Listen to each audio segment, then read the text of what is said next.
Hello everyone, स्वागत है आप सबका आज के एक और नए ब्लॉग में। कैसे हैं आप सब? मुझे उम्मीद है सब बढ़िया होंगे। ये ब्लाउज मैंने सिल के कर दिया है कंप्लीट। और ये देखो इस तरह से गले पे इस पे पाइपिंग लगाई है और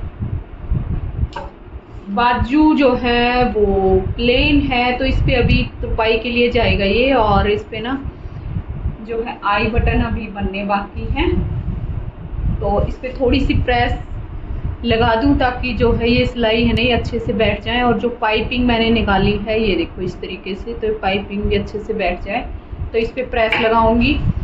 और उसके बाद फिर जो है ये सूट है इसकी करूंगी स्टिचिंग। ये भी अभी मैं करूंगी कंप्लीट। और टाइम हो गया है 5:45 बजने वाले हैं, तो अभी इसकी स्टिचिंग पे लगूंगी। सुबह के टाइम जो निकाले थे वो जा चुके हैं और ये अभी रहता है क्योंकि ये कल लेके जाना है, तो इसको भी अभी भेजूंगी मैं। जो तुरपाई होगी, जो भी तुरपाई तो वैसे इस पे होगी नहीं गले पे, बस जो आई काज नहीं वो आई और हुक लगने हैं वो लगा देंगे और कल वो फिर लेके जा सकते हैं। ठीक है। और ये लिफाफा है, इसमें क्या है? इसमें है ये सलवारें जो मैंने दी थी सिलने के लिए, तो सलवारें भी सिल के आ चुकी हैं। और फिनिशिंग देखो आप एक बार, पोंचे भी कितने सफाई के साथ बना रखे हैं। तो इसलिए फिर मैं इनसे सलवारें सिलवा लेती हूँ क्योंकि अच्छी सफाई से सिलती हैं ये देखो। तो ये 3 सलवारें मैंने परसों दी थी, अभी इन पे होगा इंटरलॉक। ये देखो बेल्ट भी एकदम बढ़िया जो है डालती हैं ये। तो ये 3 सलवारें आई हैं सिल के, एक ये है, इन पे इंटरलॉक करूंगी। और एक ये देखो सफाई से जो है सिलती हैं ये। तो ये 3 सलवारें आई हैं अभी सिल के, इन पे इंटरलॉक करूंगी। 2 पैंट वहां पे वो लटकी हुई हैं, उन पे इंटरलॉक कर दिया है। तो इनके शर्ट यानी कि इनके सूट है ना, सूट ये कटिंग किए हुए रखे, ये नहीं बने हैं, तो ये बनेंगे तब उनके साथ जो है रखूंगी। और ये देखो ये मैंने क्या मंगवाया है,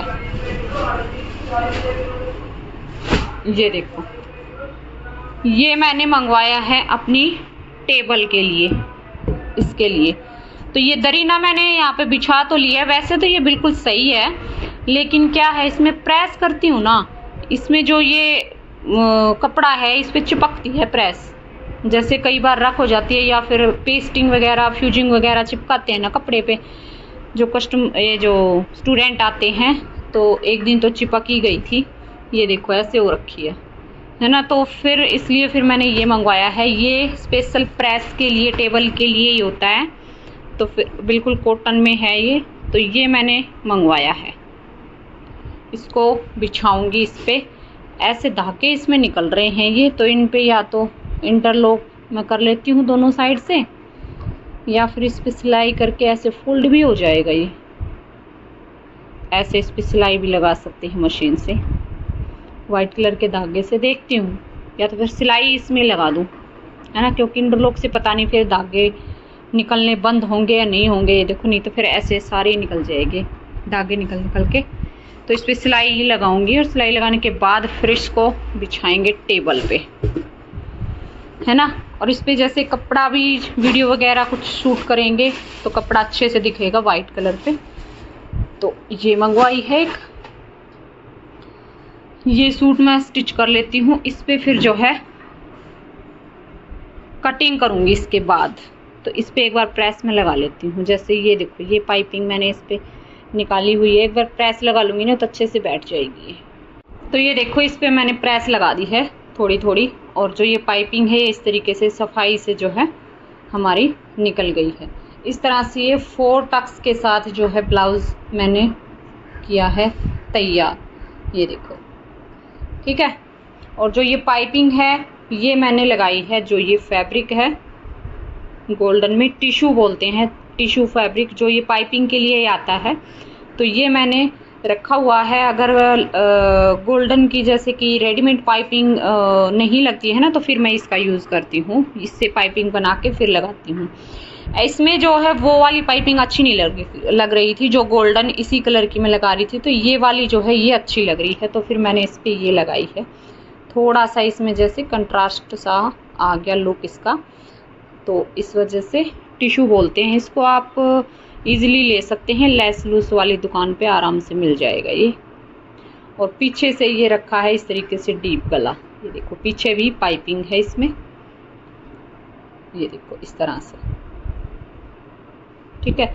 नीचे की साइड ये इस तरीके से बॉर्डर है कटवर्क का। पीछे से इस पे प्रेस नहीं लगाई अभी, तो पीछे से भी प्रेस लगा देती हूँ। बहनों के ना कमेंट आ रहे हैं वीडियो पे, पहले भी कई बार आए थे और कल परसों की वीडियो गई है उस पे भी कमेंट आए हैं कि दीदी सिलाई मुझे आती है, मैं सिलाई कर लेती हूँ, लेकिन फिटिंग मेरी परफेक्ट नहीं आती है, फिटिंग अच्छे से नहीं आती है, तो आप बताना, है ना। तो उसके बारे में बताऊंगी आपको, कहाँ पे आप क्या मिस्टेक करते हो वो चीज़ आप देख लेना, ठीक है। सबसे पहले तो मेजरमेंट बिल्कुल सही तरीके से हमने लेना आना चाहिए। मेजरमेंट हम सही लेंगे तभी जो है उसकी कटिंग करेंगे और फिटिंग की मार्किंग सही तरीके से लगाएंगे, ठीक है। तो आज जो है मैं आपको बताऊंगी मेजरमेंट लेना कि कुर्ती का मेजरमेंट हम फिटिंग में क्या क्या लेते हैं, ठीक है। तीरे के बारे में बात नहीं करेंगे, बाकी कुछ भी हम नहीं लेंगे कुर्ती में, बस जो फिटिंग है फिटिंग के बारे में मैं आपको बताऊंगी मेजरमेंट में हमने क्या क्या नाप लेना है, ठीक है, फिटिंग में। तो चलिए फिर मैं बता देती हूँ। और फिर आगे यानी कि कल मैंने सूटों की करनी है कटिंग, तो फिर अगली वीडियो में आपको बताऊंगी कटिंग करते समय आपने कैसे जो है फिटिंग लगानी है, कैसे क्या करना है, ठीक है। सबसे पहले तो अगर आपको फिटिंग बिल्कुल परफेक्ट चाहिए तो फिर आप कप प्लेट कुर्ती में डालिए, क्योंकि मैं जो है हर एक कुर्ती में कप प्लेट डालती हूँ और बिल्कुल परफेक्ट जो है फिटिंग आती है, ठीक है। कप प्लेट अगर आपको नहीं डालनी आती है तो बहुत सारी वीडियो मैंने डाल रखी हैं दूसरे चैनल पे, और अगर आप कहेंगे कमेंट में बताना कि आपको नहीं आती है कप प्लेट कैसे डालनी है, तो मैं फिर से आपको बता दूंगी, ठीक है। तो चलिए अब मैं बता देती हूँ कि मेजरमेंट आपने कैसे लेना है। अगर किसी बहन को ये होता है कि भी मुझे कप प्लेट पसंद नहीं है या फिर मैंने डालनी नहीं है कुर्ती में, है ना, तो उसके अकॉर्डिंग फिर आपने जो है कैसे उसकी फिटिंग करनी है मेजरमेंट में मैं आपको बता देती हूँ कि मेजरमेंट में आपने क्या क्या नाप लेना है, ठीक है। तो जैसे कि मैंने जो कुर्ती पहन रखी है इसमें मैंने कप प्लेट डाल रखी है, ठीक है। कप प्लेट आप कहोगे कि दीदी कप प्लेट कैसे होती है, क्या होती है, कैसे डलती है ना। तो कप प्लेट बोलते हैं जैसे एक हमारी प्लेट तो जाएगी यहाँ से आर्म होल पे, ठीक है, इस तरीके से एक जाती है यहाँ से ये कमर पे, और एक जाती है यहाँ से ये यहाँ पे, ठीक है। जो हमारी कमर की हम यहाँ से जो फिटिंग करते हैं ना, एक प्लेट हमारी यहाँ पे आती है, तो जो 3 प्लेट इधर डलती हैं 3 प्लेट हमारी इधर डलती हैं, इसको हम कप प्लेट बोलते हैं। जैसे कि ब्लाउज में हम डालते ही हैं, ब्लाउज में तो 4 भी डाल लेते हैं, कई 5 भी डाल लेते हैं प्लेटें जो है ब्लाउज में, लेकिन जो कुर्ती है कुर्ती में 3 ही प्लेट डलेंगी, 3 इस साइड 3 इस साइड, 2 प्लेट हमारी रहेंगी पीछे, ठीक है। तो अगर ये आप प्लेट डालोगे ना तो कुर्ती की परफेक्ट फिटिंग आएगी। आप देख सकते हैं मेरी कुर्ती जो है बिल्कुल परफेक्ट फिटिंग में है, और इसमें कहीं से कोई जैसे लूज या टाइट कुछ भी नहीं है, ठीक है, बिल्कुल कंफर्टेबल जो है आप रहेंगे। अगर नहीं किसी को पसंद है फिर आपने मेजरमेंट कैसे लेना है वो आप एक बार देख लीजिए। तो तीरे का तो आप नाप ले ही लेंगे, उसके बाद आपने जो है आप 3 नाप लेते हैं फिटिंग में, छाती, कमर और हिप। लेकिन अगर आप प्लेट नहीं डाल रहे हैं तो उसमें आपने 4 नाप लेने पड़ेंगे, ठीक है। 4 नाप क्यों लेने पड़ेंगे, आप ये 4 नाप नहीं लेते हैं ना तभी जो है आपकी फिटिंग में फिर जो है सही फिटिंग नहीं आती है, ठीक है। तो कैसे आपने क्या लेना है, 3 नाप तो आपने परफेक्ट यानी कि 3 नाप तो आपने लेने ही है, आपको पता ही है। जैसे एक तो यहाँ पे ये हमारा चेस्ट का हो जाता है, ये देखो नॉर्मली जितना हमारी चेस्ट है उतना ही हम लेंगे, ये इस तरीके से ये हमने यहाँ से चेस्ट का नाप ले लिया। उसके बाद हमने यहाँ से ये कमर का नाप ले लिया यहाँ से, ठीक है, ये कमर का आ गया।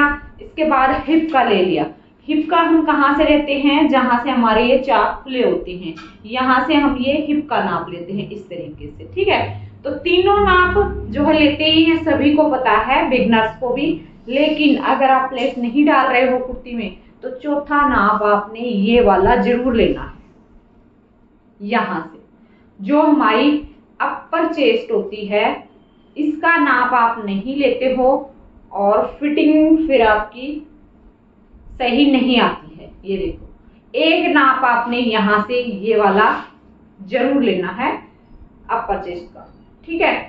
अगर आप यहां से भी नाप लोगे और लोअर चेस्ट का भी लोगे ना तो बिल्कुल परफेक्ट जो है फिटिंग आएगी। और दोनों नाप आपने कॉपी में नोट करने हैं। इसके बाद जो है मैं कटिंग करूंगी कुर्ती की, तो अगले ब्लॉग में मैं जरूर आपको बताऊंगी कि ऐसे इस तरीके से नाप लेने के बाद जो इसकी इस तरीके की कुर्ती की कटिंग कैसे होती है, उसकी हम फिटिंग की मार्किंग कैसे करेंगे, ठीक है।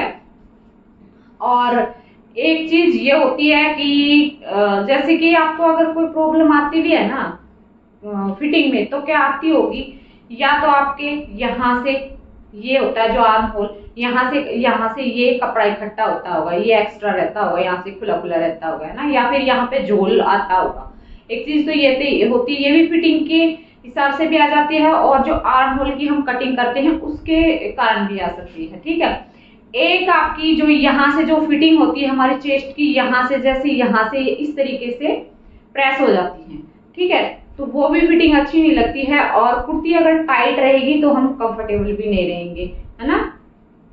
तो इसी रीजन से जो है आपकी कुर्ती की फिटिंग नहीं आती है और कुर्ती भी फिर आपकी अच्छी नहीं लगती है। या फिर कमर से कई बार किसी की लूज रह जाती है, किसी की टाइट ज्यादा हो जाती है, या फिर यहाँ से कई बार यहाँ से झोल सा आ जाता है, कान सा निकल जाता है से, है ना।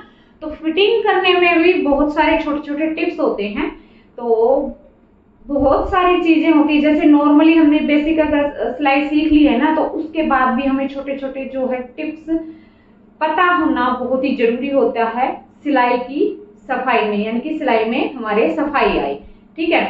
तो ये सब चीजें जो है मैं इस चैनल पे बताती रहती हूँ। जो भी मेरी बहनें जो मुझसे सवाल पूछती हैं स्टिचिंग से रिलेटेड, मैं उनका जवाब देने की पूरी कोशिश करती हूँ।